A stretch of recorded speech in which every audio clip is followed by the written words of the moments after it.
Samantala mula Calabarzon, biyaheng gitnang Luzon naman ngayon si Pangulong Ferdinand R. Marcos Jr. para magbigay ng iba't ibang tulong at suporta sa mga magsasaka at mangingisda. Ito'y sa harap na rin ng pagsisikap ng kanyang administrasyon na palakasin pa ang sektor ng agrikultura para sa inaasam na food security. Si Bernard Ferrer sa sentro ng balita. Pinuunahan ni Pangulong Ferdinand R. Marcos Jr. ang pag-abot ng ayuda sa mga magsasaka, mangingisda at kanilang pamilya dahil sa epekto ng El Nino sa pagbisita sa Baler Aurora ngayong araw. Kabilang dito ang tig 10,000 piso mula sa kanyang tanggapan para sa 1,000 benepisyaryo.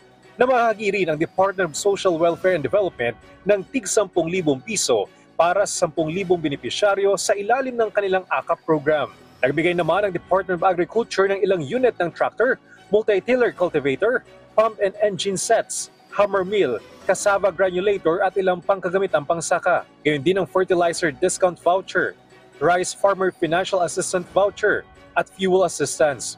Isang animal quarantine facility na nagkakahalaga ng 10 milyong piso ang ipinagkaloob ng lokal na pamahalaan ng Aurora. Nagbigay din ang Bureau of Fisheries and Aquatic Resources ng isang bangka, payaw, tunahan line, bottom set long line at gill net. Kasama rin ang fish vending equipment para sa mga nahuhuling isda. Naglaan din ang pamahalaan ng 25 milyong pisong pautang para sa mga magsasaka at mangingisda. Hindi rin nagpahuli ang Department of Labor and Employment at Technical Education and Skills Development Authority o TESDA.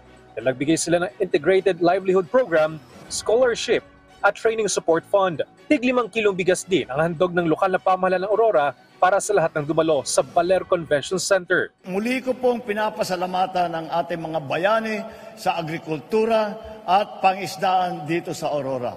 Sa bawat punla ng inyong tinatanim, sa bawat huli sa karagatan ng inyong hinahangop, binibigyan ninyo ng sigla ang ating pang-araw-araw na buhay.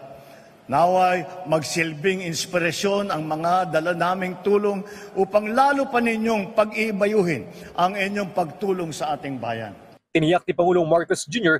na nakahanda ang kanyang administrasyon sa anumang posibleng epekto ng tag-ulan sa Region 3. Mayroon na tayong naka-preposition na relief supplies na nagkakahalaga na higit 180 milyong piso para sa buong Region 3. Sa ngayon, natapos na ang Aguang River Flood Control Structure Project sa Baler na makatutulong upang mapigilan ang matinding pagbaha at malaking pinsala sa pag-apaw ng Aguang River. Bernard Ferrer para sa Pambansang TV sa Bagong Pilipinas.